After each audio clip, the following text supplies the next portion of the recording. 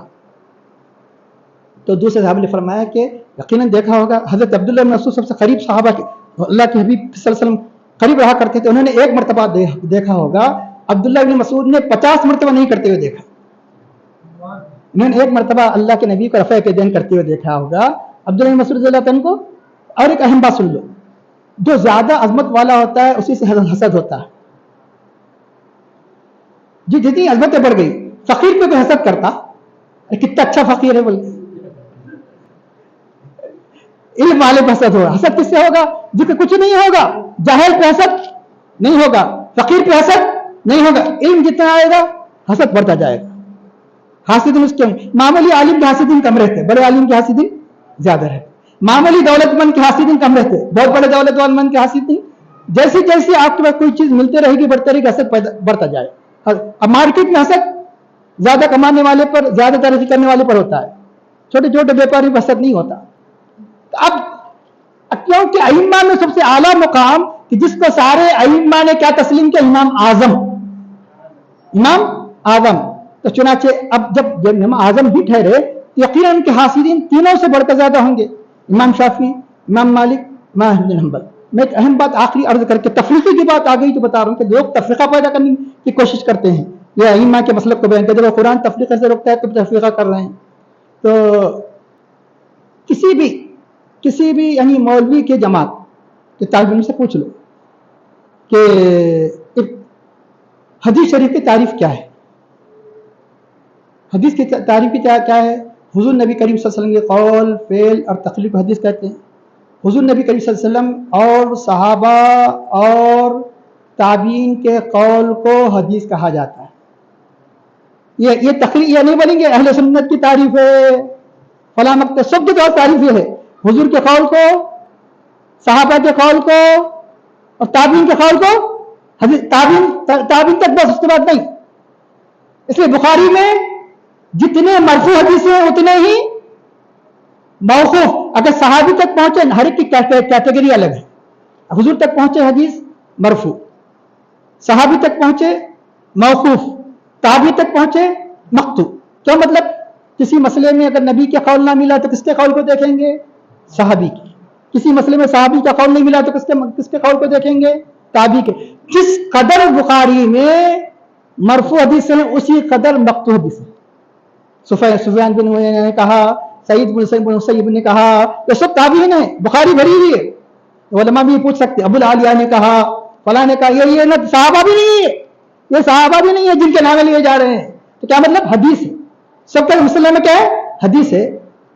خوشخبری ہو تمام احناف کو دنیا کی,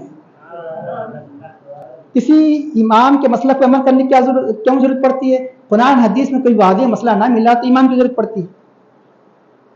قرآن حدیث میں کوئی سب کچھ موجود ہے لیکن نہ ملا کی بات ہے. آپ سمندر میں موتی موجود ہے, پوری موتی موجود, ہر ایک نکال سکتا, جس کو جو ملا ملا.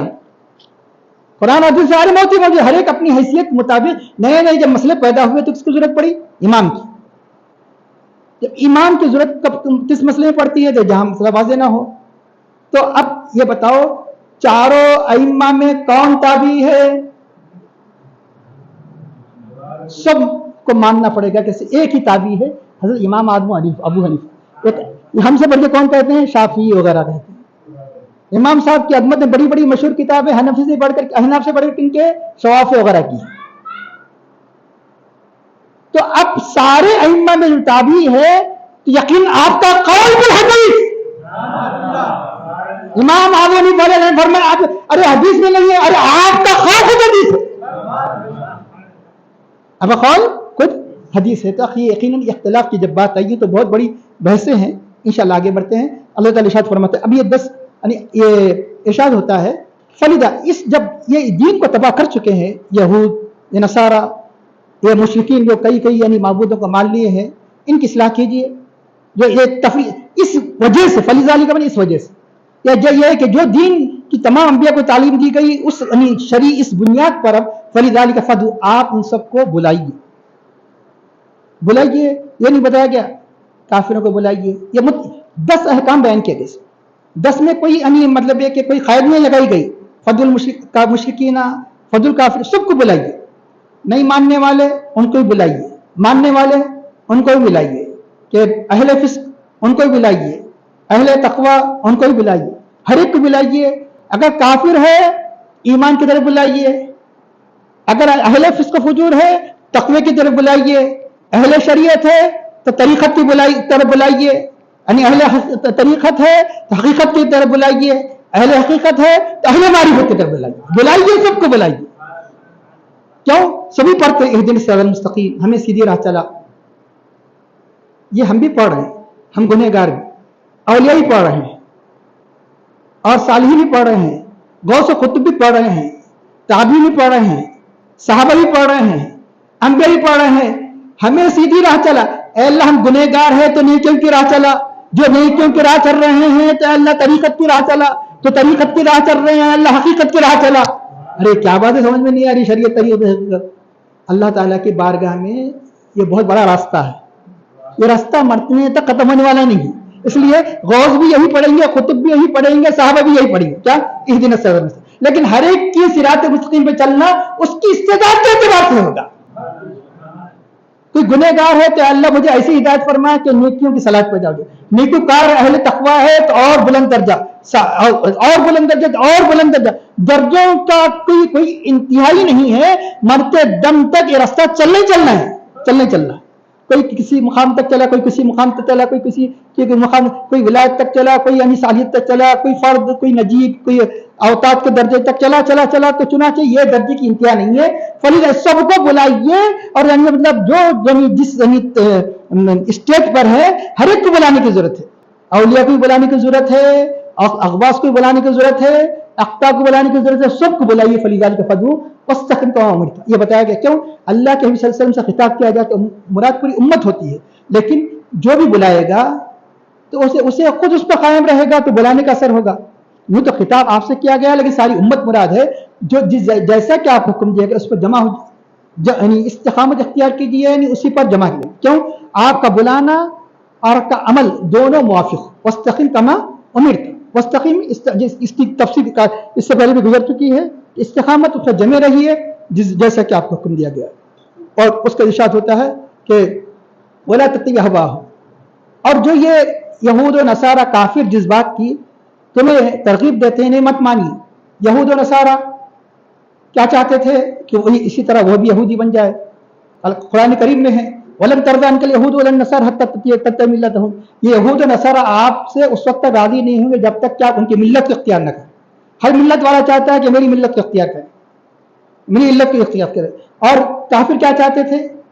کیا انہوں نے یہاں تک کہہ دیا, آگے چل کے آیات کی تفاصیر میں بھی آیا ہے, کیا انہوں نے کہا کہ 1 سال آپ ہماری معبودوں کی بات کریں,